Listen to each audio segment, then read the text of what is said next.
Pronto. Pronto. Aí é só todo mundo aceitar que vai aparecer para vocês pedindo uma autorização, tá? Mas não se preocupem, isso aí não vai servir de divulgação, é só para mim mesmo, porque eu gosto de me analisar depois. E quem sou eu? Né? Para algumas que já me conhecem, já tiveram, a gente já trabalhou junto, eu tive a honra de poder trabalhar junto como Ângela Sampaio, gerente de marketing, maravilhosa, que me acolheu tão bem quando eu cheguei no meu último trabalho. Eu sou a Marluz, tá? Sou hoje palestrante, mentora de carreira, administradora por formação e gestora de time há 19 anos. Sim, eu já estou entrando na carreira dos 40. Então, deixa eu só ver aqui quem está com o Moodle, ou quem está com o áudio ligado para poder dar um mute.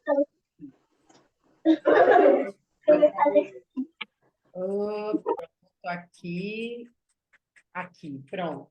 Então, durante esse período, né, de 19 anos atuando em grandes multinacionais, eu decidi, algum tempo atrás, fazer o que eu já fazia, mas agora eu fazer seguindo carreira solo. Enquanto a busca pelo CLT, ela é gigante, é uma competição enorme, né, de uma determinada, porque não é zona de conforto, eu acabei fazendo essa orientação do empreendedorismo durante, inclusive, a pandemia. Foi o momento que eu escolhi para poder vir fazer esse trabalho muito mais empreendedor e tirando aí de vez o CLT. Então, durante esse meu período, foram mais de 700 palestras e treinamentos que eu já dei na minha vida. Eu comecei muito cedo a minha liderança. Aos 21 anos, eu já consegui um trabalho onde eles viram que eu tinha um potencial e eu queria muito aquilo, então eu me dediquei a ter essa liderança, e por isso eu comecei cedo, então eu tive muito aprendizado. Hoje eu estava conversando até com a minha social media, eu falei para ela assim, eu tive, na minha carreira, acho que uns 10 chefes, 7 deles me ensinaram a não ser igual a eles, e 3 deles me inspiraram muito. E isso é uma estatística que hoje a gente leva para esse mercado. Hoje a gente tem muito mais líderes que às vezes a gente torce a boca do que aqueles líderes que a gente fala, cara, eu quero ser igual a esse cara me inspira, essa mulher, ela me faz querer ser exatamente o que eu estou fazendo hoje. Então, durante esse período, foram mais de 600 palestras e eu mentorei mais de 500 pessoas em transição de carreira. O que é essa transição de carreira e essa mentoria? Eu sempre tive um objetivo. Em todas as minhas equipes, eu tinha a minha meta de promover pelo menos aí 20% da equipe. Até porque, se eu quisesse subir de cargo, eu precisava ter alguém já preparado. Então, era um objetivo que eu tinha de fazer com que as pessoas que eu estava trabalhando, elas pudessem, de fato, serem promovidas. E por isso, desde muito cedo, eu preparava. Tudo que eu aprendia, eu começava a observar aqueles que tinham um grande potencial, que estava colocando a cara a tapa e dizia, cara, você quer ser promovido? Então vem comigo, porque eu também vou te passar esse conhecimento. E isso foi desde muito cedo que eu passei a fazer. Aí dentro do meu LinkedIn tem algumas das minhas ações. Olha, Hoje eu faço, tá entendeu? bem? Pedindo para desligar Eu aqui. vou estar do lado hoje, né? Vou tentar desligar aqui o microfone de todo mundo. É porque é o pessoal que está entrando. Boa noite, pessoal. Seja bem-vindo, bem-vindo à mentoria. Por favor, eu vou colocar aqui desativar, pronto, desativar o som de todos. Ok. Depois a gente vai ter um momento de interação para quem quiser ir fazer perguntas. Então, assim, eu me qualifiquei nesses 19 anos, né? Principalmente trabalhando na parte de mentoria. Para muitos que estão aí que me conhecem, sabe a minha forma de trabalhar. Eu acho que isso aqui é nu e cru mesmo a pessoa que eu sou profissionalmente.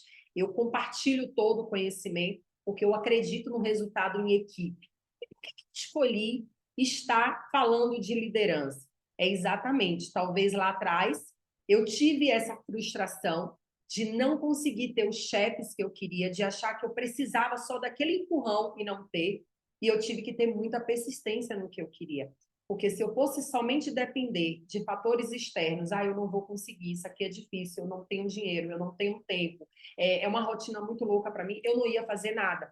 E muitas vezes nós nos colocamos nesse ciclo, né? Eu sempre chamo de ciclo vicioso, que é quando você só consegue ver os problemas.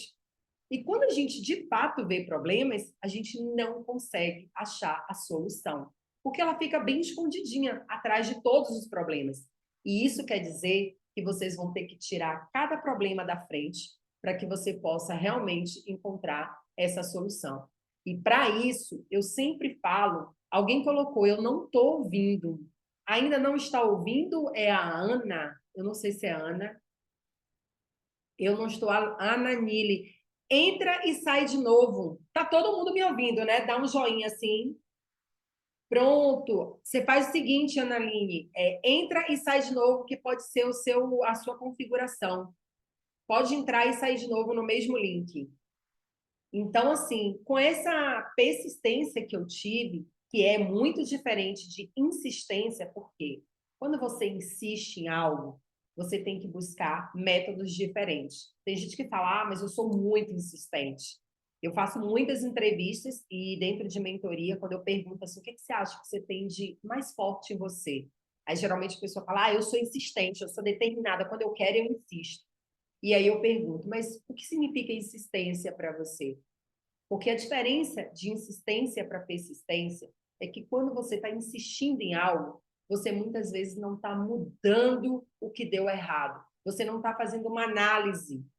Poxa, peraí, eu não cheguei ao meu objetivo em 2, 3 meses, um ano. O que eu fiz de errado? Não, eu continuo insistindo na mesma coisa. Quando eu persisto, eu entendo quais são os feedbacks que as pessoas me deram e que eu preciso mudar.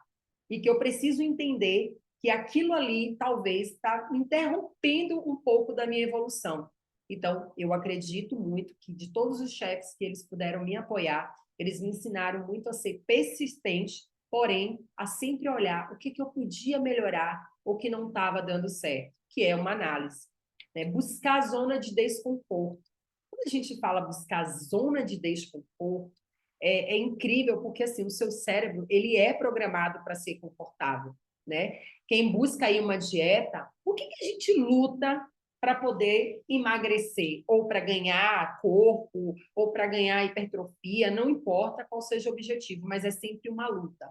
É o seu corpo saindo da zona do desconforto. Eu estava conversando com a médica da minha mãe, e aí minha mãe está parando de tomar um remédio. Geralmente os médicos falam o quê? É o período do desmame, né? O que acontece para quem é mãe, né? Que está tirando a criança de mamar. E é muito difícil, né? Não é só para as mães, é para qualquer pessoa que é dependente de algo que ela começa a tirar. Porque ela está saindo da zona de conforto e ela está agora entrando em uma zona de desconforto. E é essa zona de desconforto que a gente tende a querer fugir dela, tá? A gente tende a dizer assim, cara, ainda não é o meu momento, eu acho que agora não, eu não estou preparado. O fato é que você nunca vai estar preparado para nada. Você se prepara no caminho. E aí, depois que você chega lá, aí você começa a fazer a sua formatação. Então, essa zona de desconforto, isso hoje eu reconheço que é uma qualidade que eu tenho, entendeu? É uma qualidade que eu tenho. Eu sempre, quando eu me sinto confortável demais, eu acabo pensando, olha, isso aqui pode estar saindo do trilho, então o que é que eu vou fazer? Eu vou buscar algo diferente, eu vou buscar conhecimento, eu vou buscar uma pessoa que me ajude, tá? Então, essa busca pela ajuda é o que eu comecei a fazer muito cedo. E eu fiz numa época que nem se tinha essa palavra de mentor, muito menos coach, né? Vocês vão ouvir meu cachorro aí, mas é porque eu sou cachorrólatra. Eu tenho 5 cachorros, então eles vão compartilhar aqui com vocês do áudio, tá? Então, assim, essa busca pela ajuda de mentor, ela aconteceu comigo durante esse período, por quê? Porque eu tinha um chefe, eu tinha um gestor, e eu vi que ele estava me dando uma oportunidade, só que muitas vezes eu não sabia fazer aquilo. Há 19 anos, se você pensar, você não tinha esse volume de informação que você hoje tem na internet. Então, ou você dependia de uma outra pessoa para poder ensinar você, ou você ia ter que realmente buscar os livros. Buscar livros, palestras, e foi nesse mundo que eu comecei a entrar. Diferente de só procurar títulos, eu comecei a investir em palestras, eu comecei a buscar outras pessoas que eu me inspirava para poder fazer aquilo que eu realmente acreditava. Então, nessa imagem, se vocês forem perceber, é uma zona total de desconforto, né? Na primeira imagem aqui do esquerdo, eu estou liderando uma equipe que era a nível Brasil, que era de corretores de seguro, né? Plano de seguro, previdência, era algo que eu achava que era muito fácil vender. Mas imagine você vender um produto que para a pessoa usar, ela tem que morrer. É o primeiro ponto, né? Ah, todo mundo se acha um excelente vendedor. Experimenta vender seguro de vida. Eu sempre falo, quer sair da zona de conforto? Tá achando difícil vender o seu produto? Vai vender seguro de vida. Você vai entender que você tem uma timeline de aprendizado antes de vender. Porque você, para vender, você precisa chegar para o cliente e dizer, olha, o meu produto é maravilhoso. Porém, além de não ser você que vai usar, você só vai usar quando você morrer. Teoricamente, você pensa e você fala isso. Então, foi uma área que eu aprendi demais. Foi uma área que eu me entreguei nos treinamentos, porque eu precisava ser boa, porque eu liderava um time de treinamento. E eu me joguei. Do outro lado embaixo, eu tenho aí uma área que era de vendas diretas. Eu trabalhei na Avon durante 6 anos, como gerente comercial da Avon, setor. Eu tinha em torno aí de quase 8 bairros e eu tinha 2.000 revendedores. Então, assim, apenas eu era CLT. As revendedoras, elas eram todas pessoas que trabalhavam, como elas falavam assim, é para tirar um extra. E eu nunca gostei dessa palavra, né? Eu dizia, tá, beleza, então a minha meta é fazer disso aqui o seu principal, a sua principal renda. E a gente vai trabalhar tanto capacitar uma pessoa até que ela comece a entender que o que ela está ganhando no trabalho é menos do que ela pode ganhar. Só que para isso, ela precisa de um mentor. Por quê? Qualquer pessoa que entra em um turbo que não conhece, ela tem que ser munida de informação o tempo todo, porque se ela para, ela se desmotiva. Ela não consegue continuar a engajar porque não é fácil. Mas por que existem tantas empresas? E por que essas empresas cada dia crescem? Elas crescem porque elas persistem. E elas persistem corrigindo os erros, corrigindo pessoas e atrelando isso a técnicas, a conhecimento para fazer da equipe dela uma equipe que realmente vai trazer resultado. Aqui do outro lado, eu estou na área de TI, né? Na área de o Reconecta. Então, assim, é uma área que trabalha apenas com a tecnologia de telecomunicações. Ou seja, é uma área que não tem nada a ver. Então, essa área é uma área onde eu fazia palestras também, eram gerentes regionais, então eu participei, eu dei treinamento para todos os gerentes nacionais, cada um era de um estado. Foi um treinamento muito maravilhoso, porque você realmente aprende muito com essas pessoas. Todo treinamento, quando ele não é somente a parte da mentoria de uma pessoa falar, você aprende muito com quem você ouve. E acima, onde eu estou aí com esse grupo de jovens, de pessoas, era o meu último trabalho, que foi do segmento de educação. Então, se você imaginar, eu realmente sempre me coloquei na zona de desconforto. Uma pessoa, quando ela sai de um trabalho, ela tende a procurar fazer o quê? Eu vou procurar o mesmo segmento, porque é disso aqui que eu entendo, é disso aqui que eu sei fazer. Ah, eu sou da área de vendas, mas eu vim trabalhando com cosmético, então eu vou procurar Boticário, eu vou procurar Avon. É normal. É normal. Por quê? Porque o nosso cérebro, ele é programado para a gente ter conforto. Conversando com minha nutricionista, ela me falou algo que eu nunca tinha pensado. Eu falei para ela, nossa, mas é tão difícil emagrecer, por incrível que pareça. Eu emagreci na pandemia. A pandemia eu me tornei a fitness, né? E passando a pandemia, a realidade começou a bater na minha porta. E eu dizia assim, nossa, o que é que está acontecendo comigo? E quando eu fiquei lockdown, eu emagreci, eu aprendi a comer bem, então meu problema é a rua. Eu tenho que saber lidar com a rua. E ela conversou comigo e ela falou algo assim, a forma que ela falou, ela faz o seu cérebro pensar diferente. Ela falou, Marluce, você não engordou rápido. Você engordou nos últimos 10 anos. Eu mostrei exames e tal, e comecei a contar a minha história, porque ela começou a perguntar. E ela falou, você engordou nos últimos 10 anos.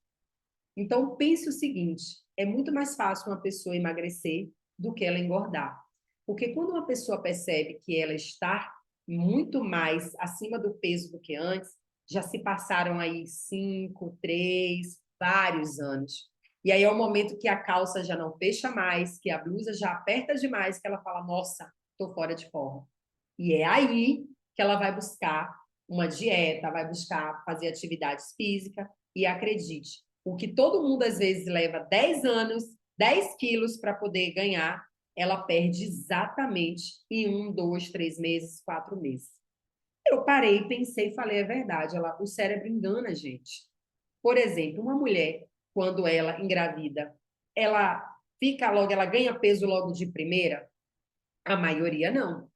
Tem um determinado momento, para quem teve filho, deve saber que teve um determinado momento que o seu corpo fez, ó.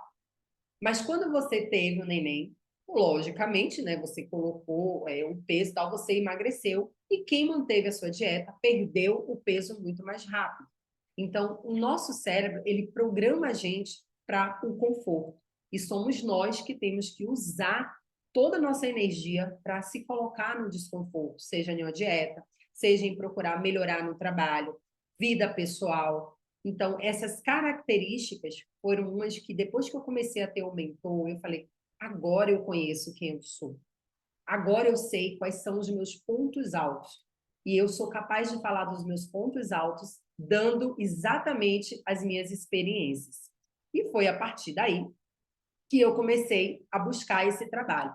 E por isso, hoje eu quero fazer esse acordo com vocês. Eu tenho pessoas aí de diversos, né? Cada pessoa tem aí o seu trabalho, o seu segmento, privado, público. Então, assim, mas será que isso funciona para mim? A liderança só existe uma. Ela não existe várias lideranças, ela existe perfis diferentes, mas ela não existe assim, cada liderança é para aquele lugar. Então, hoje, eu quero pedir a vocês que se permitam ao conhecimento.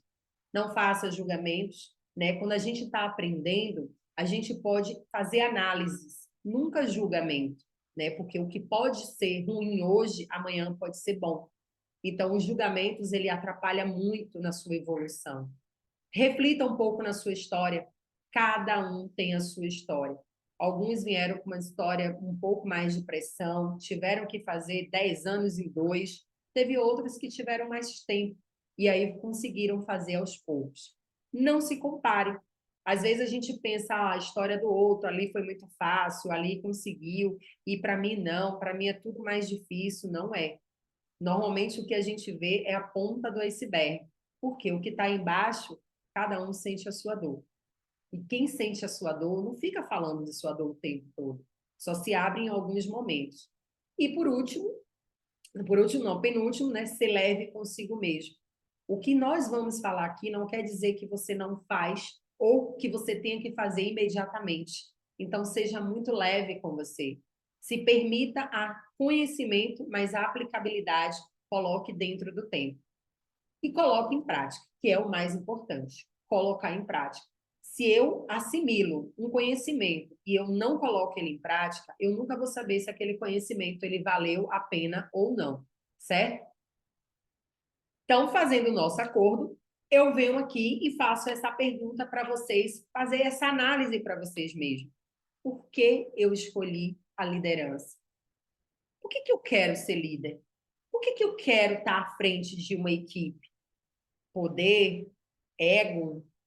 O que me faz querer ter várias pessoas ali para alguns dar ordem, dizer o que tem que fazer, eu tenho ideias, eu quero compartilhar.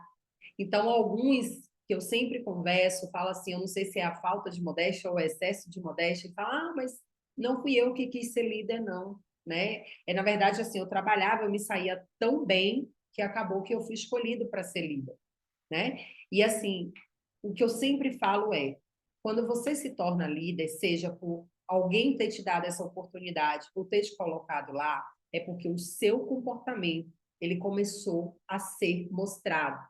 Às vezes eu posso não querer ser líder, eu acho que eu não quero porque eu tenho insegurança. Só que tudo que eu faço chama atenção. Tudo que eu faço, as pessoas me olham e falam assim: caramba, se essa menina colocasse essa energia nesse outro lado aqui, eu acho que o negócio ia funcionar melhor.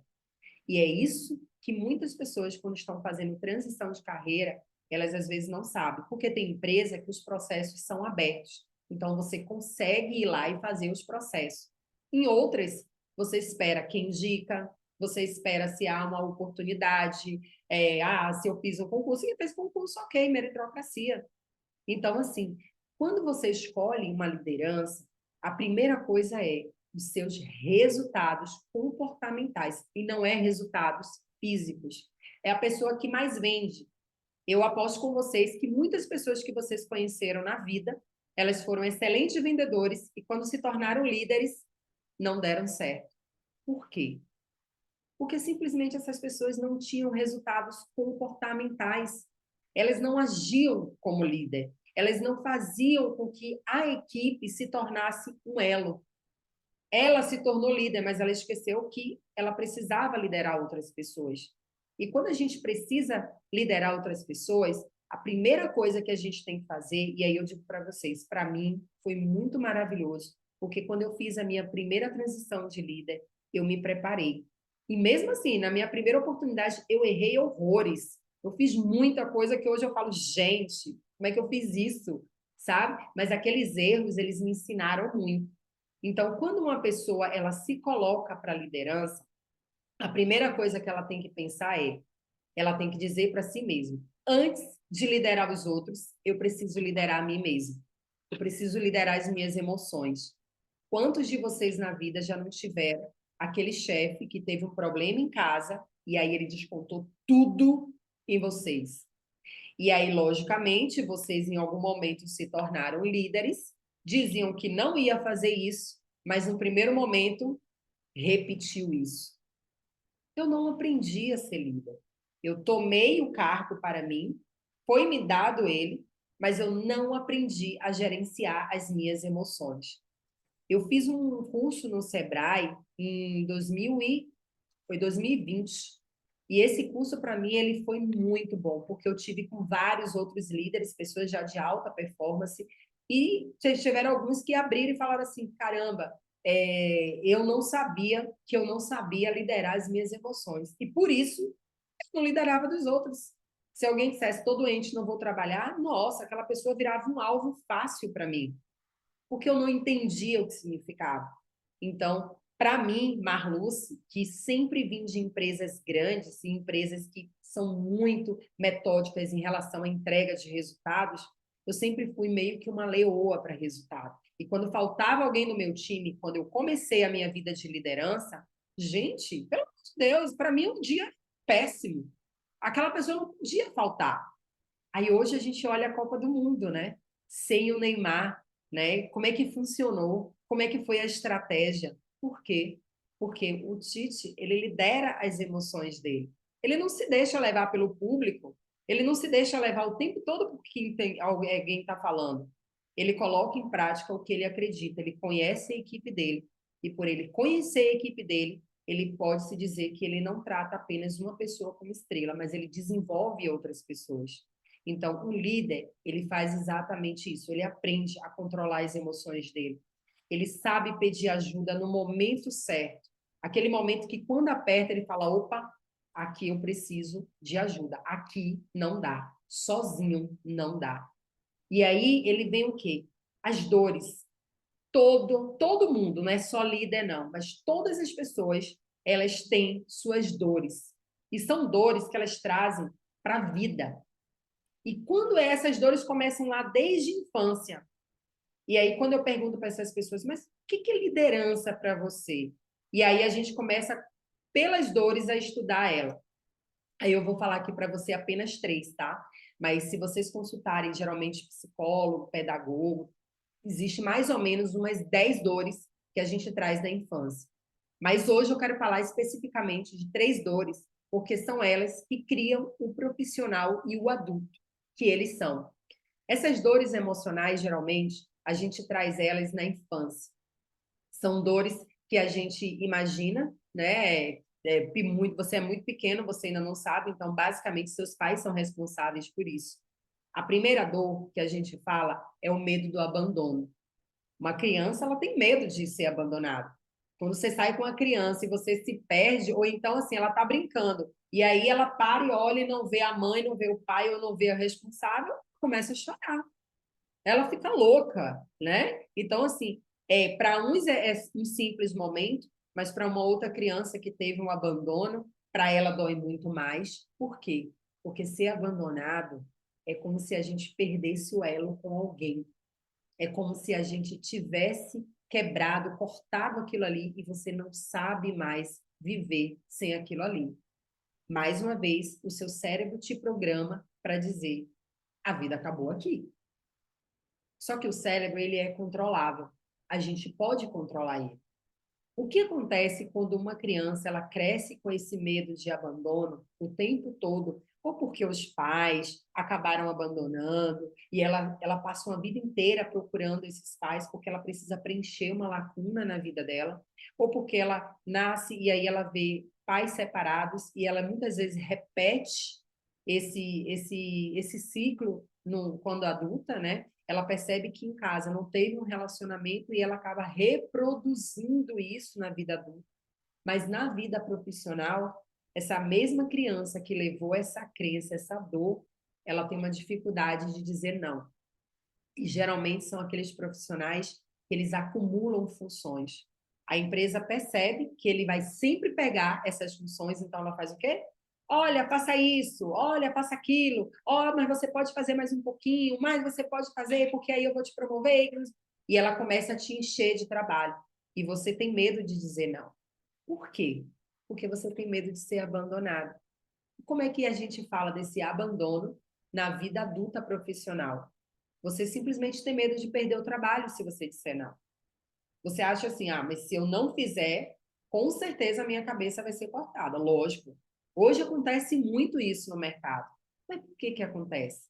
Porque a gente não sabe lidar com a dor. Porque uma vez que eu me torno necessária, eu não vou perder um emprego simplesmente porque eu não fui, ou porque eu não fiz, ou porque eu disse, olha, nesse momento eu não consigo. Ao contrário, eu me valorizo e se eu sei dizer o porquê, com certeza a empresa ela vai pegar aquilo ali e vai dizer, por exemplo, quando eu entrei na Unime, eles me deram duas faculdades. Eu tinha a maior, a quinta maior do grupo, e eu tinha uma que era uma expansão. Depois de alguns meses eu falei, gente, eu não consigo, não dá, porque eu tenho uma gigante, uma GG, e a outra, que é uma expansão que está começando, ela fica a 900 quilômetros de Salvador, lá em Luiz Eduardo Magalhães. São dois públicos totalmente diferentes. Para quem conhece o Oeste da Bahia, sabe que ali praticamente não tem regionalismo de Salvador nem Bahia. Então, assim, eu tive que aprender uma outra cultura, eu tinha que aprender a falar com as outras pessoas. Opa, zona de desconforto é bom, desde que não atrapalhe o meu outro trabalho. Então, a gente tem que fazer análise. Quando eu sentei com os meus chefes para dizer, olha, eu não tenho interesse em continuar, porque isso está afligindo o meu lado profissional. Eu não estou mais conseguindo entregar o resultado que eu estava entregando antes, porque é humanamente impossível fazer esses dois caminhos. Então, assim, quando eu coloco na mesa e aí eu dou para a empresa, ou ela faz um processo para poder mudar a forma de gestão e me adequar, ou então ela separa e arranja um outro gestor.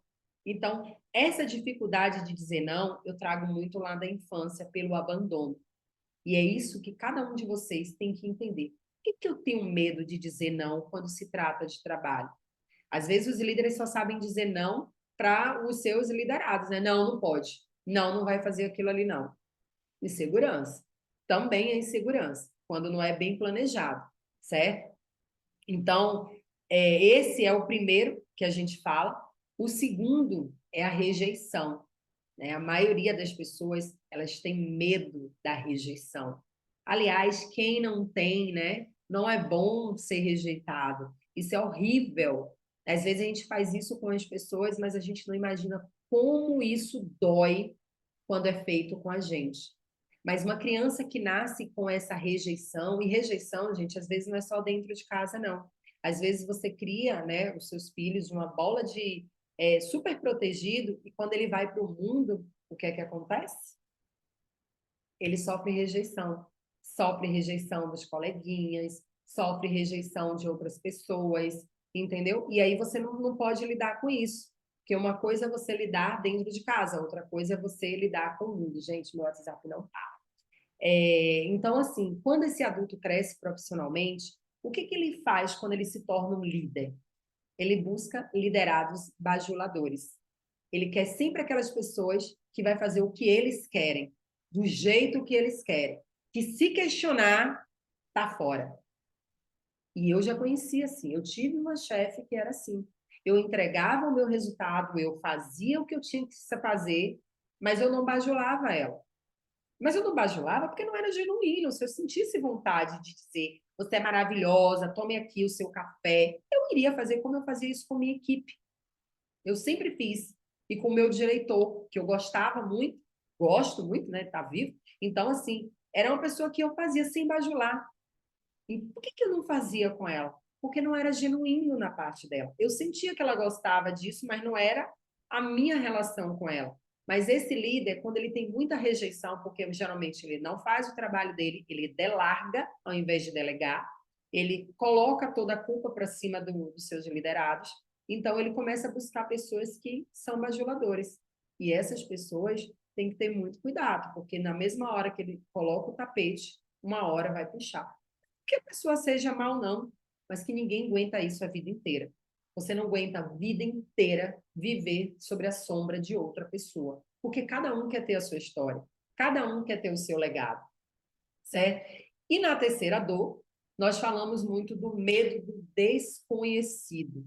E esse daqui é um medo que você de fato traz para a sua vida e não é só de criança. A gente passa a nossa vida inteira tendo medo do desconhecido. Você às vezes continua em um trabalho que é tóxico, você às vezes continua naquela coisa que você não quer, que você não gosta, tudo por quê? Porque você tem medo do que está lá no fundo. E você começa a fazer ciclos e mais ciclos para poder você tentar sair dele, mas você não consegue. Porque parece que quanto mais você fala, mais você está insatisfeito, mais você quer sair de um lugar, mais aquele lugar te puxa. Porque é o desconhecido. E na idade adulta, quando você permanece com esse medo muito aflorado, porque assim, pouco e médio, normalmente todo mundo vai ter. E não tem medo do desconhecido. Mas quando ele é muito fluente, essas pessoas, elas vão ter medo de enfrentar as dificuldades dela. Ou então, elas não vão ser capazes de expressar aquilo que elas sentem. Elas sempre vão ter medo de falar o que elas sentem. Você pergunta, você está bem? Não, eu estou bem. Mas aconteceu alguma coisa? Não, não, foi um probleminha, mas já tá ok. Então, assim, hoje a gente percebe muito que é nos homens, né? Os homens, eles têm dificuldade de falar, né? Em uma pesquisa que foi feita, do pessoal de psicologia, falou que por que os homens têm mais infartos, né? Por que eles sofrem mais com isso? Por quê?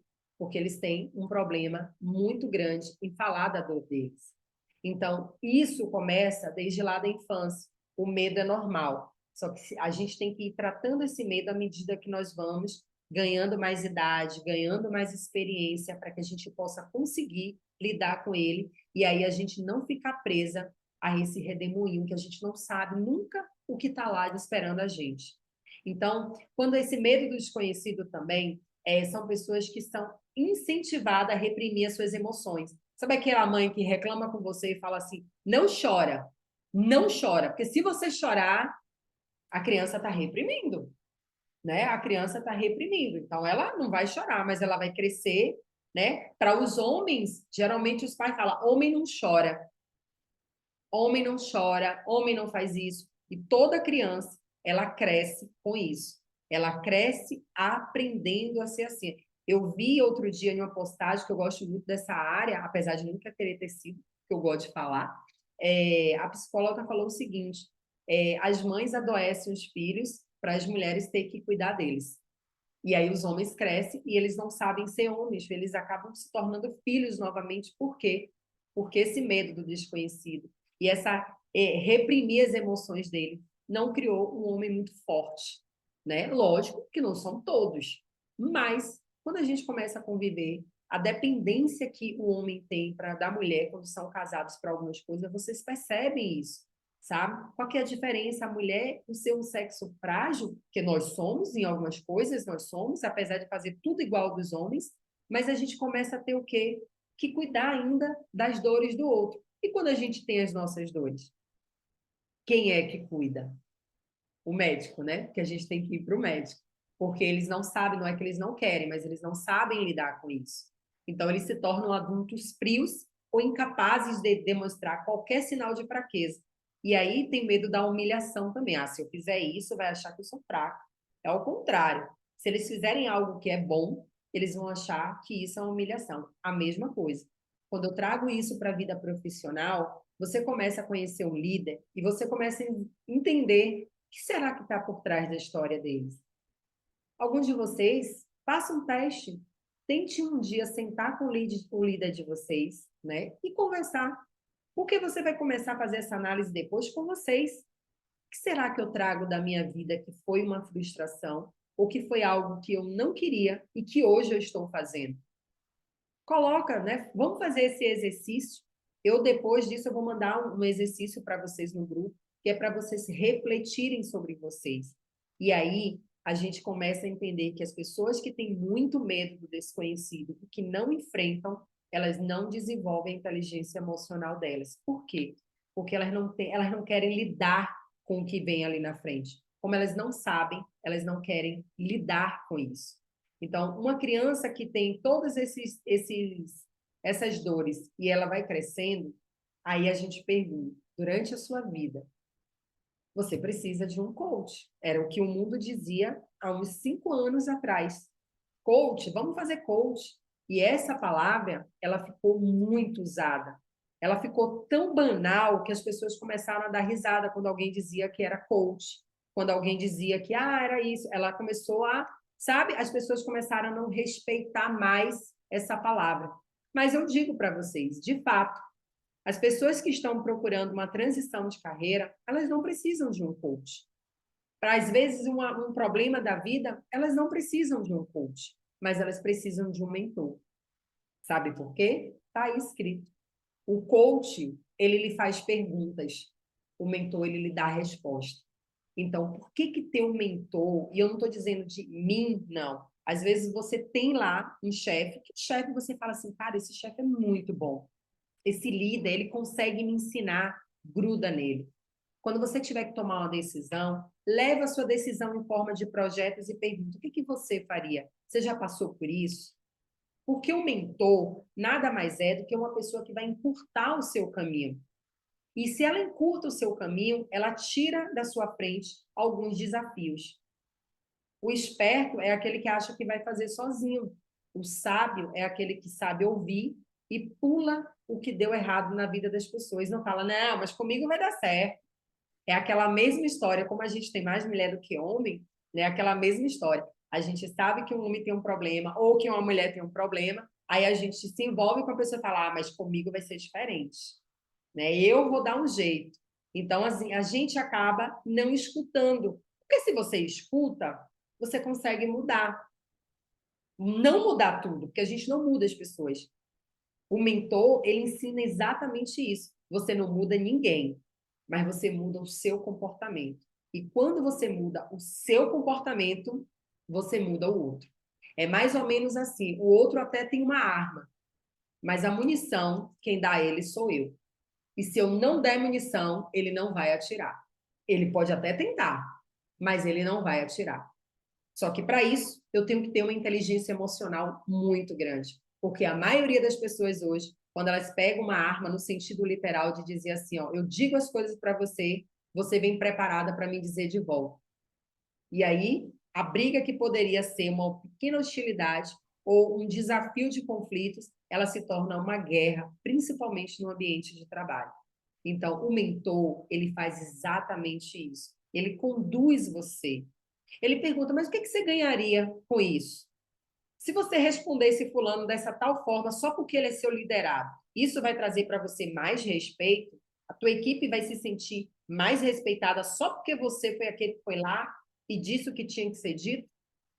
Ou se você conversasse, ou se você chegasse para poder entender o porquê que aquela pessoa fez aquilo, você não iria mostrar muito mais maturidade. E aí você ia trazer a equipe para você. Porque aquela pessoa que ela está determinada a ter uma guerra, ela só vai ter uma guerra com quem responder a ela. Quem não responde, ela tem uma guerra sozinha. E é isso o nosso trabalho que a gente faz sobre liderança. E aí vem uma pergunta, não, um cenário que a gente tem hoje. 85% dos melhores funcionários, eu estou falando no nível Brasil, eles deixam os chefes e não a empresa.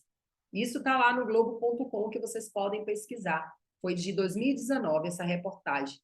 Quando foram entrevistadas as pessoas que pediram demissão, inclusive o maior índice de demissão, de autodemissão, de desligamento por vontade própria, foi durante a pandemia. Eu fui uma delas, né? Eu fui uma delas. Eu me desliguei em plena pandemia. Então, 85% dos melhores funcionários... E é sempre assim. É só os bons que saem, porque os ruins ficam, né? Os problemáticos, os que têm problema, ele só sai se você demitir. Senão, ele fica ali, colocando a energia dele, sabe, negativa, mexendo com o emocional de todo mundo. Então, ele fica ali. Então, quando você vê esse patamar de estatística que a gente tem hoje, é uma liderança sem referência. Por quê? Porque você está perdendo um funcionário, né? E assim, o problema é que ninguém quer o problema. Então, quando o líder fala, não, a gente tem que demitir aquele fulano da equipe, tá, mas por que que tem que demitir? Aí, às vezes, o gestor do gestor, ele não quer mexer na equipe, ele não quer tirar aquela pessoa porque vai ter que contratar, vai ter que treinar. Ele já pensa nos problemas. Mas um bom gestor, eu sempre, quando eu queria tirar alguém da equipe, porque eu já tinha tentado e eu não consegui, eu fazia o quê? Eu fazia um dossiê. Eu dizia, ó, a gente está assim, a gente sem essa pessoa vai estar aqui, e depois de um tempo a gente vai chegar aqui. Eu já dava o bolo pronto. Eu não dava lá somente os problemas. Oh, eu tenho ovos, mas está faltando fermento. Eu dava o bolo pronto. E aí, geralmente, os meus chefes olhavam e diziam assim, vamos desligar. Mas houve um momento da minha vida que eu batia de frente. Eu tinha uma pessoa que trabalhou comigo que ela realmente era muito difícil. Só que eu errei muito mais com ela. Por quê? Porque eu batia de frente com ela. Eu media forças. Eu dava munição para ela. E todas as vezes que você, como líder, está dentro de uma empresa e você levanta a voz para o seu liderado, quem perde não é ele, é você. Porque toda a equipe, eles avaliam você. Porque eles falam assim, pô, peraí, é mais ou menos dizer o seguinte, se você está brigando com uma criança de 1 ano, por mais que ela tenha feito algo errado, como é que as pessoas de fora vão te olhar? Gente, mas ela está realmente brigando com uma pessoa de 1 ano, de 2 anos, de 10 anos? As pessoas não avaliam quem é aquela pessoa, elas avaliam você pelo teu comportamento. Então, o comportamento, ele fala muito alto. Então, assim, deixar de reconhecer é um outro motivo. Os chefes, às vezes, têm tanto medo de perder terreno, perder o que é dele, que ele fala assim, não, peraí, Marluce teve uma ideia brilhante, ok, mas assim, eu vou falar, mas vou falar muito pouco para ela não se achar, para ela não achar que ela é a bola da vez. Gente, quando um líder promove os seus liderados, quem mais cresce é eles. Por que que eu sempre gostei de fazer com que os meus funcionários, os meus liderados fossem promovidos? Porque nas reuniões dos diretores, dos CEOs, eles diziam, caramba, a equipe de Marlúcia é a equipe que mais sai líder. Ela realmente é uma boa líder, porque ela consegue reproduzir outros líderes. Mas a maioria do mercado de hoje tem tanto medo de perder o lugar que ele não desenvolve os seus outros líderes. Eles não desenvolvem pessoas que têm muito talento para fazer muito bem e junto com ele.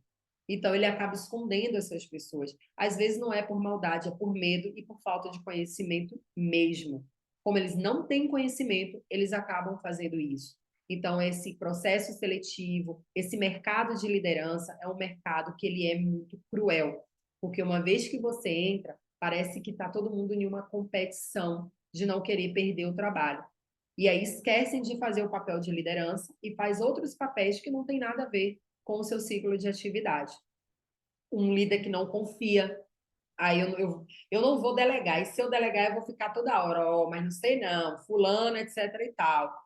Delarga, como eu falei, ao invés de delegar. Escolhe os preferidos. Aí eu gosto de fulano, vai ser só para fulano que eu vou pedir isso aqui. Eu vou fazer questão de que todo mundo saiba que eu gosto de fulano. E fazem muitas reuniões improdutivas, porque não se preparam.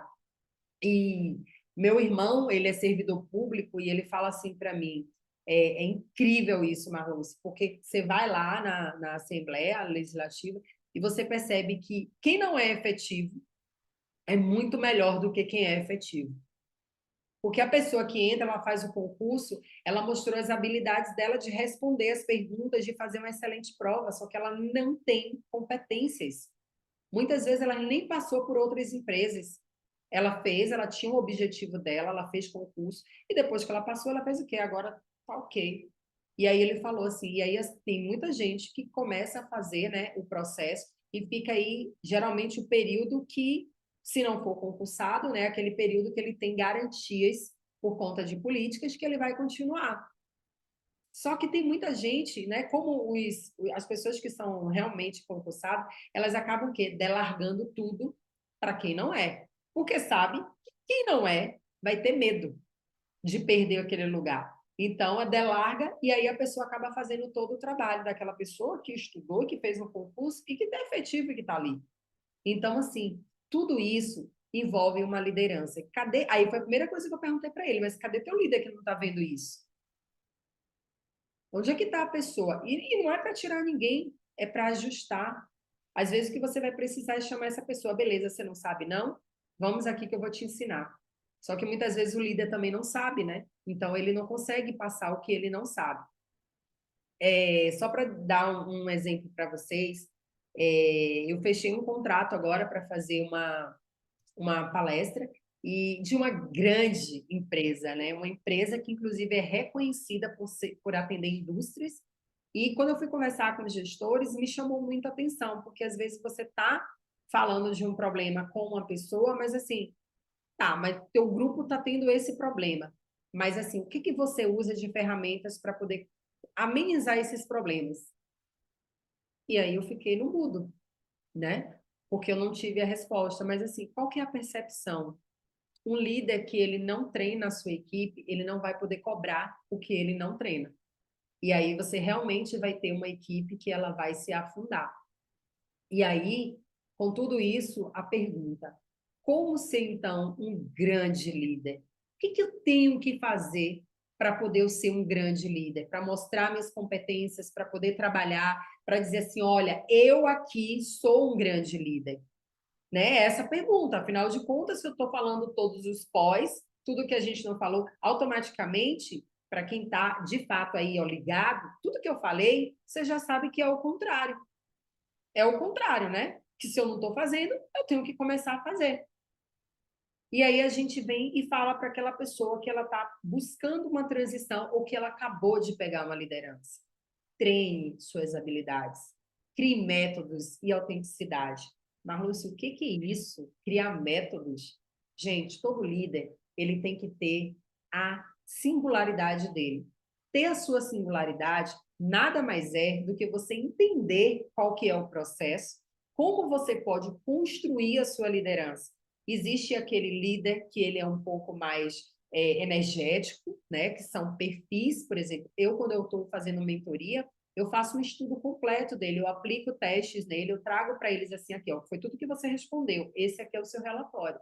Você é um líder muito energético, uma pessoa que é muito energética, ela não pensa muito, ela age, porque ela é da energia, ela precisa fazer o negócio acontecer muito rápido.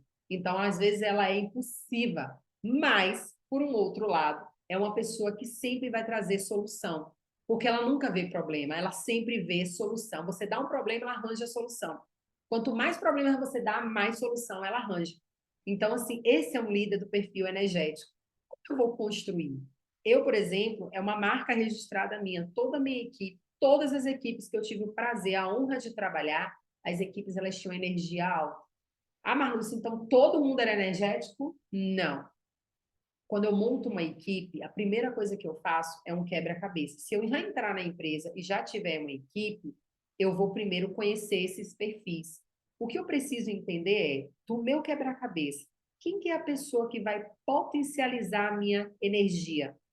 Quem é aquela que vai canalizar?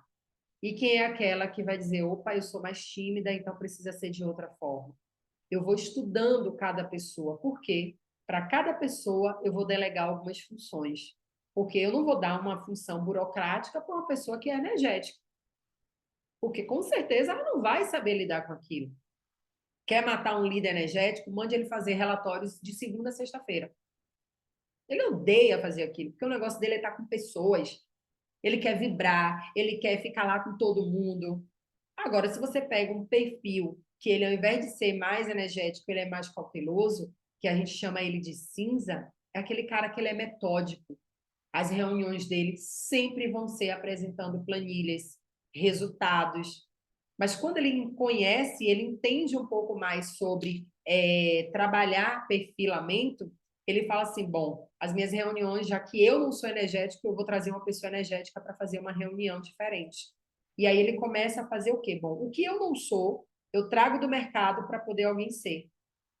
E era essa área que eu trabalhava, né? Como eu trabalhava em uma faculdade, então eu usava todo mundo que eu tinha a meu favor e levava para as empresas. Porque muitas vezes o líder não era aquele cara da oratória, mas ele tinha o jeito dele e ele gostava. Então, quando ele levava alguém e aquela outra pessoa que ele levava balançava o setor dele, a equipe gostava. Poxa, valeu, João, gostei muito da sua reunião, você trouxe esse cara. Olha o reconhecimento. O pessoal não estava só dizendo que o palestrante era bom. O pessoal estava reconhecendo o líder dele, que entendeu que precisava trazer uma energia diferente. Então, quando você treina as suas habilidades e você reconhece quais são elas, o que eu tenho de ponto forte e o que de fato eu vou precisar melhorar. E como eu vou melhorar? Quais são as ações que eu tenho que fazer para melhorar? Aí eu vou criando método. Eu, dentro da área de vendas, eu sempre falava PME. A gente tinha que todas as vezes planejar, monitorar e executar. Então, assim, era o meu método. O método PME. Todo consultor, todo supervisor que trabalhava comigo, ele sabia, planeje, faça sua acompanhamento, né, o monitoramento e execute. Porque se na hora da execução der errado, opa, volta para o planejamento. Opa, o planejamento está tudo certinho. Peraí, vamos ver aqui o monitoramento, onde foi que eu me perdi, porque com isso você vai atrair o seu time. O seu time vai dizer, cara, a Isabela aqui, ela conhece do que ela está falando. Sabe? Ela não está falando baseado no que ela acha, mas ela trouxe números, ela acompanhou os meus números. E a maioria dos consultores, das pessoas que estão abaixo, eles não têm ninguém para poder fazer isso. Então, novamente, a gente se questiona. Mas como ser um líder de alta performance falando exatamente disso aqui? O que eu tenho que fazer? Né? Como eu vou buscar? Bom, eu já sei que eu tenho que criar um método que é meu. É o meu método, que ninguém vai ter. As pessoas podem até imitar, mas esse método é meu. Fui eu que criei, eu divulguei e eu executei ele. E aí, depois que você executa, coloca esse método, você vai trazer assim, reconhecer qual é o seu tipo. Eu sou uma pessoa que gosta de oratória, eu sou uma pessoa que sou extremamente energética. Se eu não sou, por que eu não busco parceiros para poder me ajudar? Primeiro, a empresa vai amar, porque você vai trazer força externa para dentro da empresa, e depois que você vai criar um conceito dentro da sua equipe para que eles possam te respeitar mais. E aí você vai criando, de fato, um time muito mais forte. E aí o que eu sempre falo, seja um líder inspirador. E ser um líder inspirador, gente, é algo que poucas pessoas sabem ser, porque elas pensam assim: eu não tenho obrigação aqui de agradar ninguém. Realmente, a gente não vai ficar querendo agradar a todo mundo, porque nem Jesus Cristo agradou. Mas quando você recebe essa missão de ser líder, a primeira coisa que você tem que fazer para a sua liderança ser inspiradora é conhecer pessoas. Conheça pessoas. E se você conhece pessoas no seu ambiente, uma pessoa que está, por exemplo, eu trabalhei com pessoas que era na parte de mercado. Quando eu comecei lá a minha vida como promotora, eu ficava no balcão atrás da Oi, e aí eu estava lá e eu ficava naquele tempo olhando cada pessoa, e eu dizia, como é que essa galera pode me ajudar aqui? O que é que eu preciso fazer? Aí você tem lá o supervisor de mercado que fica para cima e para baixo resolvendo os problemas. Eu dizia, pô, esse cara tá estressado o dia inteiro, a última coisa que eu vou dar é problema para ele. Eu olhava, percebia e dizia, opa, quando eu for falar com ele, eu vou levar uma ideia, eu vou levar uma solução. Aí eu começava a dizer, olha, eu tô aqui, você quer que eu olhe enquanto eu estiver aqui? Aí eu já te dei um relatório de algumas coisas para poder. Aí ele olhava assim para mim, desconfiando.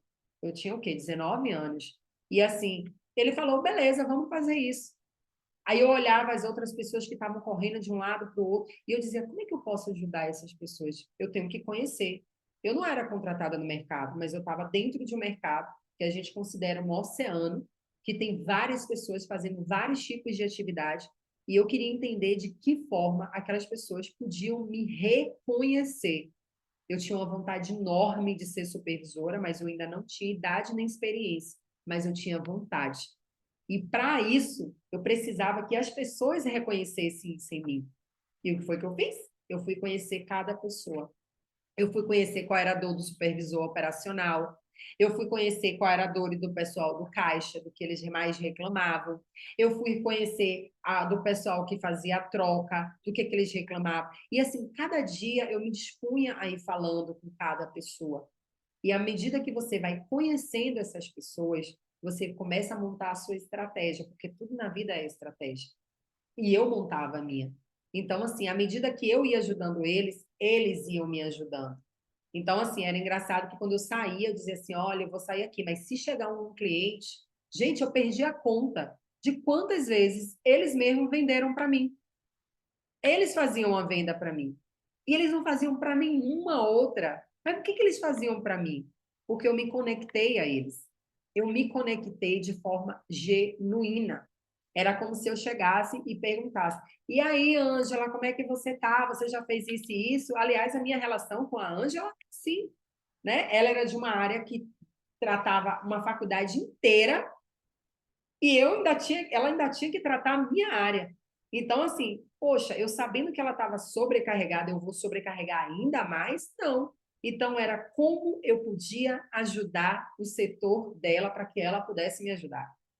Então, assim, a gente trabalha compartilhando. E eu vou te dizer, em determinado momento era tão legal, porque dentro da minha sala reunia quase todos os setores, que assim, tinha a ver comigo, mas não tinha a ver, né, era a Ângela.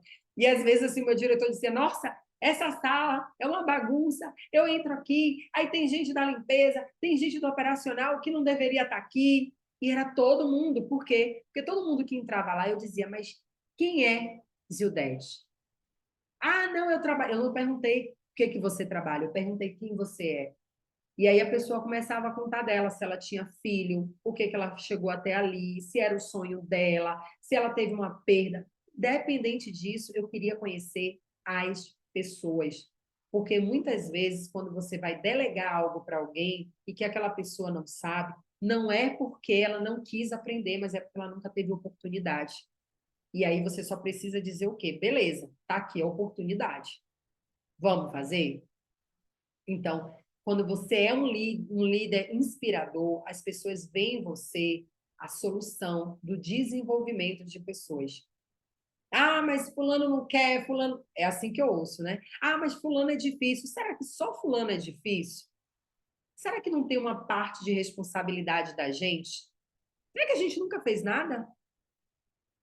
Seja um encantador de pessoas. Ah, isso é muito bonito, escrito na prática, né? Ser um encantador. Quando eu trabalhei prestando serviço de consultoria lá para a empresa da Zil, eu falei assim: caramba, ninguém pede para ela fazer isso. Ela faz. Ela encanta os clientes dela. Ah, Zil não era líder. Zil tinha como principal liderados os clientes dela. Ela dizia o horário, ela dizia o que eles tinham que fazer, quando, como, tudo. Olha a liderança aí. Olha a liderança aí. Ela encantava. A empresa não manda encantar, manda vender, manda fazer isso. Mas então é de cada pessoa. Encantar um cliente é você fazer algo que ninguém te pediu para fazer, mas você entende cada cliente. E eu lembro muito bem, porque eu guardo tudo que eu aprendo com todo mundo que eu passei na minha vida.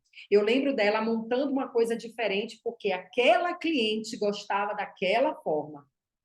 Olha isso. Mas a loja é um padrão. Você bota lá na caixinha e entrega para todo mundo. Não, mas aquela cliente ela gosta de um cheirinho que ele é mais adocicado. E aí você vai e você está encantando. Então, assim, por que que disparou de vendas, né? Por que que se tornou referência em plena pandemia? Porque soube encantar o cliente. E aí, se eu estou fazendo uma transição de carreira, será que eu sei falar isso? Será que eu sei dizer, olha, eu sei encantar o meu cliente? Porque aí um bom recrutador vai perguntar, tá, me conta aí, como é que você sabe encantar o cliente? Aí eu dou um exemplo, eu conto a experiência, entendeu? E assim, dentro de um setor, seja ele operacional, administrativo, quando você tem um bom líder que conhece de pessoas, gente, o setor voa. E a melhor coisa do mundo é você trabalhar sem problemas, que não é fácil, porque problemas vai ter. E aí foi o que eu estava falando, conheça a sua equipe. Eu nunca procurei conhecer a minha equipe somente em reunião de todo mundo. Eu pegava meu café, sentava lá na banca de cada um e eu ia conversar. Depois que eu fiz isso durante um bom tempo, era eles que entravam e fazia comigo. E aí, como é que você está hoje? Quando eu chegava com TPM, tinha gente que já ia levar chocolate para mim. Eu dizia assim, como assim? Eu já sei que o seu dia hoje precisa de um doce. Então, assim, olha o face to face. É um a um, é eu conhecer. Quando eu tinha que pedir algo que determinava muito Office, muito PowerPoint, eu sabia para quem pedir. Quando era alguém que era uma fera em captar empresas, eu sabia para quem pedir. E mesmo quando eu tinha que dar para outra pessoa, eu dizia, ó, oh, é que você é a parte mais forte disso, eu só preciso que você ajude essa pessoa. E ela ia. Então, a gente constrói a nossa equipe à medida que a gente vai fazendo as coisas acontecer. Comemore e reconheça conquistas. Isso é uma outra marca que eu sempre digo assim: eu comemoro tudo. Ah, fechou antes do prazo, comemore. Não diga que é obrigação, comemore. As pessoas sentem falta disso, sabe? Você fez um feito, você quer ficar feliz, você quer se alegrar, comemore com sua equipe e reconheça. Muitas vezes nossa comemoração não tinha nada, era todo mundo entrando, gritando e dizendo tá tudo bem, tá ótimo. O que foi que aconteceu? Não, fulano conseguiu botar um ar-condicionado não sei aonde. Era uma comemoração. Isso mostrava que eu conhecia as pessoas, que eu tinha uma atitude genuína com elas e que eu me importava com elas. E a minha equipe era muito alta, até como essa hoje que eu tenho. E a gente tem um grupo em que elas falam dia de sábado, domingo. Eu falo, gente, para, mas assim, é um grupo que não é só de amizade, porque a gente tem que saber separar o que é amizade do que é trabalho. Porque na hora que eu tiver que chamar atenção e dar um feedback, não vai ter amizade, vai ser algo muito profissional. Só que quando eu crio essas linhas de reconhecimento, de praticar, de ser inspirador, inclusive, se eu não der um feedback, um bom líder, se ele não der um feedback, a pessoa vai e pede. Fala, olha, analise aí o que é que você está achando. Então, assim, eu construo de tal forma que eu faço com que as pessoas elas queiram o feedback. E feedback é algo que tem que ser dado na hora. Da mesma forma que eu comemoro e eu reconheço, eu dou feedback. Teve um problema, eu não espero amanhã. Eu só espero um tempinho, acalmou, chama a pessoa, e aquele feedback não é o feedback. Ah, porque você fez isso? Não. Do que aconteceu hoje? O que é que a gente podia ter feito de diferente para não acontecer? Conta aí para mim. Como é que você faria novamente se você tivesse uma segunda chance para que isso não acontecesse? Olha como é diferente o meu posicionamento de não chegar para uma pessoa e ir atacando ela. E aí eu trago ela. A gente chama isso de forward back, que é quando eu digo assim, disso aqui, o que você aprendeu para que você não cometa mais? Então, da mesma forma, eu comemoro, eu reconheço as conquistas, mas eu dou um feedback. Sempre sendo genuína em tudo, porque a gente tem que ser genuína em tudo.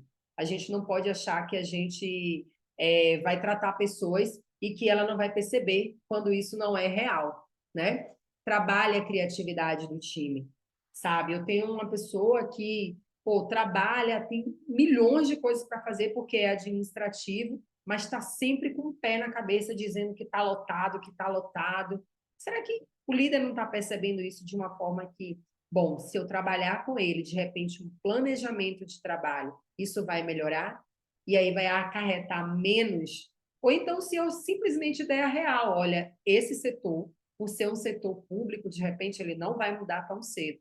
Então, eu preciso que você, antes de entrar, respire fundo e pense assim, ó, vai ser um turbilhão hoje, mas vai dar tudo certo, porque eu estou aqui.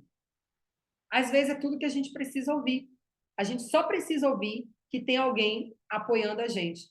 Mas para isso, vocês têm que delegar essa criatividade ao time. O time, às vezes, vai trazer soluções para vocês que vocês nem imaginam. Então, todas as vezes que vocês estiverem à frente de uma equipe, não queira tomar decisões sozinhos. Tome a liberdade de sentar. Sabe aquela história de fazer brainstorm?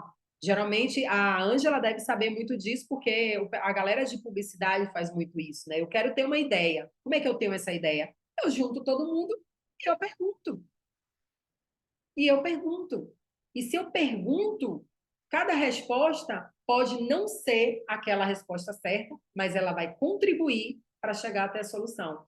Às vezes o que o Ailton me disser vai ficar bacana com o que a Ângela me disse, e aí, por último, a Zildete foi lá e fez o fechamento. Aí, do nada, chega a Isabela e coloca a cereja do bolo. Olha que legal, um plano de atividade feito por todo mundo. Todo mundo fica bem, todo mundo se sente que participou, que teve suas ideias aceitas, e com isso elas vão ter o quê? Elas vão para casa já pensando em outra ideia para poder trazer, porque é assim que funciona. Quando você trabalha a criatividade das pessoas, você só precisa começar.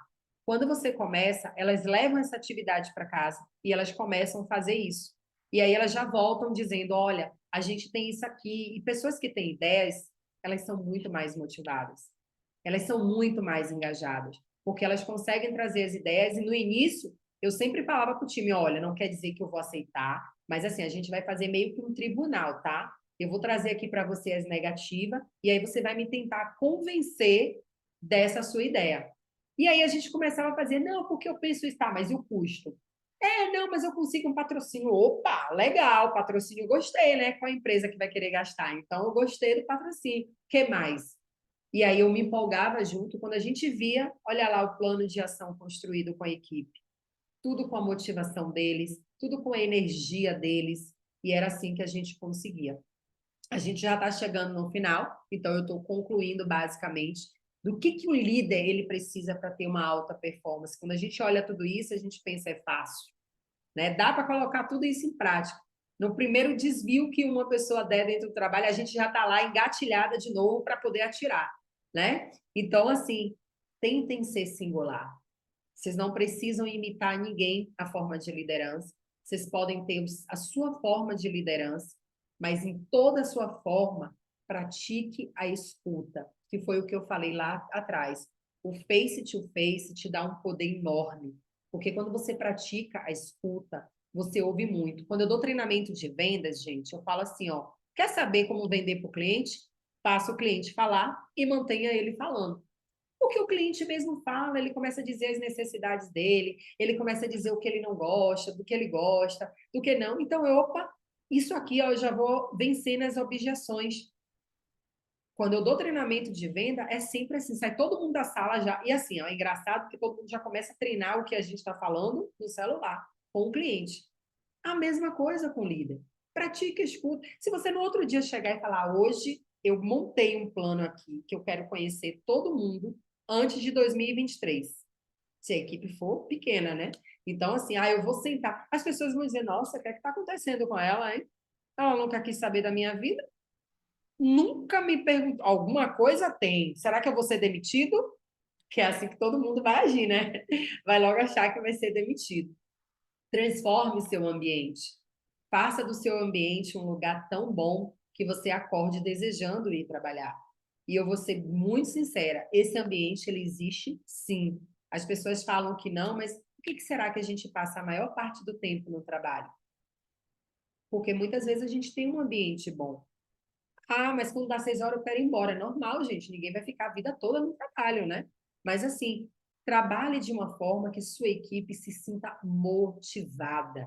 Não queira aquela equipe que fala, você fala, eu mando e ele obedece. Comigo é assim. Esse tipo de chefe, ele não funciona nem para peão de obra. Eu dei um treinamento agora que foi para. Eu falei, gente, eu não sabia nem como é que eu ia falar, porque era um monte de engenheiros. Mas o dono, que não era engenheiro, ele falou: eu preciso que eles tratem melhor o pessoal de chão. E aí, quando eu fui ouvir eles, porque antes eu comecei a conversar ali, mas Lúcio, o pessoal não ouve, eles só ouvem gritando. Eles estão acostumados a gritar. E assim, foi muito difícil. Foi um desafio para mim treinar um monte de engenheiro civil a melhorar o ambiente. Por que o dono queria melhorar o ambiente? Eles queriam melhorar o ambiente porque estava tendo muitos processos jurídicos. E todos eles era porque as pessoas estavam se sentindo agredidas. Então, aqueles engenheiros, eles tinham que mudar. Eles tinham que mudar. E foi isso que a gente foi fazer lá. Foi um treinamento que durou 4 horas. No início foi pura resistência, um monte de homem trabalhando com um monte de gente. que está acostumado aos gritos mesmo, e assim, você sair de lá e saber, eles não falaram assim, vou mudar. Eles falaram, eu vou pensar, eu vou começar a usar isso aí. Mas isso para mim já foi maravilhoso, porque eu tenho certeza que quando eles pensarem em falar agora o que eles me disseram que falavam, eles vão pensar duas vezes. Então, isso é transformar o seu ambiente, né? É ser um líder que deixa legado.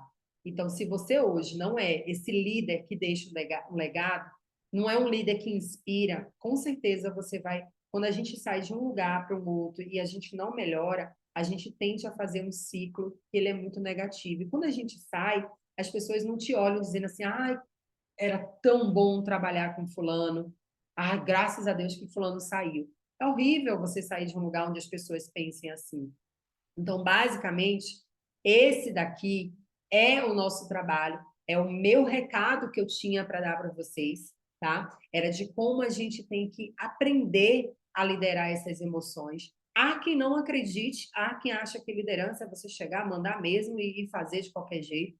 Eu não estou aqui para mudar, né? Acho que cada pessoa olha o seu ambiente e sabe exatamente o que está fazendo. E eu queria ouvir um pouquinho de vocês. Quem quiser abrir aqui um pouquinho, quiser abrir um pouquinho aqui do áudio, falar, conversar, né? Dizer um pouquinho aí de vocês. Zildete, Posso falar? Me pode, ouve? pode, que eu estou ouvindo bem. Marluce, gente, passei uma tarde com essa pessoa, tá? Marluce, você mudou muita coisa na minha vida, você não tem noção, tá? E naquela tarde que você ficou ali, que você me perguntava, avaliava e tal, e no final você encontrou uma resistência em mim que eu tinha, era nítido isso, a questão de delegar. Tá? Aí você falou assim: a liderança já está pronta, você está pronta para isso. Você precisa só delegar, é fácil. Eu falava, mas não é. E aí eu descobri de onde vem isso, que era a questão lá da minha infância, a questão que você colocou aqui falando sobre as dores da infância, onde eu tomava conta de todos os meus irmãos, então eu achava que eu tinha que cuidar de tudo, eu tinha que estar à frente de tudo. Só estava bom se eu colocasse a minha mão, eu determinasse, ia lá e fazia. Então ali você me falou, não, Zil, não é assim. E, poxa, se você soubesse os frutos disso, Marluce, eu sou muito grata, tá? Então, eu tive um exemplo essa semana, é rapidinho. Eu foguei por conta do Jogo do Brasil, acabei fogando sexta, sábado, domingo e segunda. Coisa Enfim, boa. e aconteceu umas coisas maravilhosas na loja, montagem de vitrine, de Natal. Zil não estava lá e aconteceu tudo tão perfeito. Minha parceira, gente, minha equipe, somos duas pessoas, eu e mais uma. E funciona assim. É um peso, né, que você divide com outra pessoa e que aí ele vira uma coisa assim maravilhosa, Ficou perfeito. não é? Em atitudes. Então, Marluce, obrigada por me mostrar isso. Eu Que sou bom. tão grata a você. E beijo. É isso. Beijo, Gil! Mas é isso mesmo, acho que é aprendizado, né? Não só vocês, mas eu também aprendo muito. Como eu te falei naquele dia, eu aprendi muito com você, né? Levo seus cases quando eu estou dando treinamento, e eu levo de todo mundo que passa na minha vida e deixa suas marcas. A gente não só deixa a nossa história, como a gente leva um pouco da história de cada pessoa, né? E mais alguém quer falar alguma coisa? Não? Pronto. Ângela? Só quero agradecer, Marluz, pela mentoria, que cada dia mais eu aprendo, sou mais sua fã, porque tudo que Obrigada. a gente já construiu, assim, de amizades, de relacionamento mesmo, porque tudo na vida é relacionamento. E eu tenho uma referência muito grande de liderança de você. Eu, sim, eu me inspiro muito em você. Hoje Ai, mesmo eu até comentei isso lá no trabalho. A gente falou, a gente teve uma reunião e nessa reunião, falando de liderança, aí eu disse, tem uma pessoa que eu tenho, assim, um carinho tão especial por você, assim, pela forma como você trata as pessoas, com a forma como você realmente lidera todo o processo da pessoa se conhecer como pessoa e como profissional, assim, eu acho que é uma evolução. E Ai, que muito bom. obrigada por Ai, tudo. Anginha, a gente levou aí um bom tempo, né, Anginha, trabalhando. Pois é. Horrores, uma super pressão, muito trabalho, um volume gigante de trabalho. Tinha dias que eu dizia, ai, eu vou ficar louca aqui dentro. Mas foi muito bom. Mas foi muito bom, E eu foi. espero, de fato, assim, contribuir, né, com cada um de vocês. Quando eu pergunto lá, Ó, Rômulo, Rômulo, é pode Rômulo, falar, Rômulo. Rômulo. Acho que, pronto. Ai, eu Olha, E pensei aí, que era o Rômulo, aquele que a gente trabalhou, não. não, ele é de Entre Rios, que está agora em Alagoinhas. Eu trabalhei com Ah, ele quando eu trabalhei. Gente, eu já estou até esquecendo. Boticário. Foi pelo ah, Boticário. Pô, esse aí é um supervisor nato. Eu dizia assim: menino, vai longe, longe. Pode falar. Tá no mudo. ligo a... tava no mudo. Boa noite, pessoal. Ó, Marlúcio, eu quero lhe agradecer. Eu fiquei tão feliz hoje quando você me mandou a mensagem me chamando para essa mentoria sua. Eu não esperava. Eu venho lhe acompanhar, eu venho lhe acompanhando no LinkedIn já tem um bom tempo. Eu sei. E a gente não trabalhou muito tempo, mas você transformou muita coisa na minha vida também como profissional. Você é uma pessoa maravilhosa. Não tenho nem o que falar, Fizemos porque altas visitas, hein? foi, Campo junto. foi, Esse foi, menino é um foi menino do pouco campo. tempo, foi pouco tempo, mas foi muito gratificante para mim e me ajudou muito profissionalmente. Foi maravilhoso trabalhar com você. Ai, que E bom. muito obrigado por esse convite de hoje. Ah, obrigada a você por participar. Eu lembrei de você na hora que eu estava no LinkedIn. Aí eu falei, gente, Rômulo, aquele supervisor. Ah, gente, maravilhoso. E era cada cidade, eu acho que eu tinha 6, 7 cidades, né? E cada cidade tinha supervisores e eu era encantada exatamente pelo trabalho. E assim, gente, de verdade, muito obrigada, tá? Eu espero realmente poder ter contribuído, né, com esse meu trabalho que eu já faço. E cada dia mais eu decidi que é o meu propósito de vida, é desenvolver pessoas. E eu quero, de fato, né, que todo mundo aqui possa contar. Eu tô lá, comecei o Insta tem pouco tempo, né? Comecei o Insta de verdade quando eu decidi. Então eu tô lá no meu Insta, que é Marla 20. Arroba Marla 20.1. Então, assim, eu tô lá e eu vou sempre gerar conteúdos, tá? Hoje eu tenho essa consultoria, então hoje eu faço palestra, treinamento, atendo mentorias individuais e em grupo, e de fato, para mim, se tem algo que me deixa muito feliz é quando eu encontro alguém que eu trabalhei que está bombando. Eu fico feliz, é assim, o prêmio é meu, né? O prêmio é meu. Quando alguém lá batia uma meta, né? Já sabe, gente, eu ficava tão louca que às vezes meu chefe ficava, calma, Marluce, calma. Eu dizia, não, todo mundo tem que saber. E eu gritei tão alto que eu acho que o Grupo Croto foi um dos maiores também que eu trabalhei. Era mais de 196 faculdades, não era antes. Todo mundo ficou sabendo.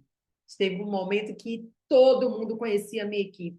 E nas reuniões nacionais, eles falavam assim, a equipe de Lauro de Freitas, aquilo para mim, nossa, eu... Tá no mudo, Ângela. Salvo engano, você foi uma das líderes que mais gerou líderes, não foi isso? Foi, Salvo engano? foi. Tem uma hora que todo mundo tirou a minha equipe, eu falei, É. caramba, vou ter que botar mais gente.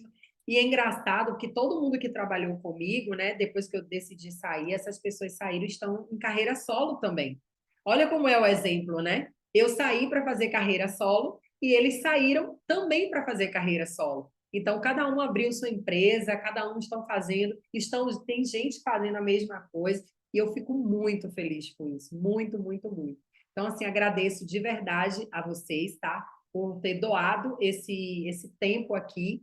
Quem não me segue ainda, agora eu vou dar uma de blogueira, né? Quem não me segue ainda, me sigam lá. Ivana, agora eu estou vendo Ivana, essa gigante aqui do Senai. E assim, de verdade, podem contar comigo se tiverem dúvidas. O grupo a gente vai silenciar, mas lá tem o meu contato. Então, assim, estou pensando em fazer um planejamento. Eu gosto de planejamento, eu gosto de ver equipe, seja comercial, seja equipes de todos os tipos, operacional, qualquer uma. A gente sabe que quando tem uma excelente liderança, a gente consegue. Eu dizia que até os alunos eram as pessoas lideradas, né? Porque eles seguiam o barco. Quando eles entravam, e eu estou falando de 100, 200 alunos, não, eu estou falando aí de 5.000 alunos, né? De todo mundo seguir o barco, porque uma energia, ele contamina todo mundo, tá certo? Obrigada de verdade, gente, por essa noite incrível, Nadja. Obrigada, Nadja. Muito obrigada. Tem o meu YouTube lá, eu, gente, ainda não sei, a minha social media está aqui, tô chique agora de social media, e ela está aqui mandando falar tudo. Fale do seu YouTube, fale do seu YouTube. Então, eu estou lá também, e a gente cada vez mais vai colocar conteúdo gratuito para que todos tenham acesso. Então, um grande beijo para vocês. Você vai salvar, você salvou, você vai deixar no YouTube Vou sim, vou Ok. sim. Desejo de Valeu. verdade que vocês transformem as suas lideranças. Quem é líder, que potencialize, acredite que o resultado ele dobra. E quem está na transição para ser líder, eu te garanto que depois de hoje vocês vão ter uma imaginação muito mais fértil para poder aplicar isso dentro do trabalho. Obrigada, gente. Obrigada, viu? Tchau, tchau.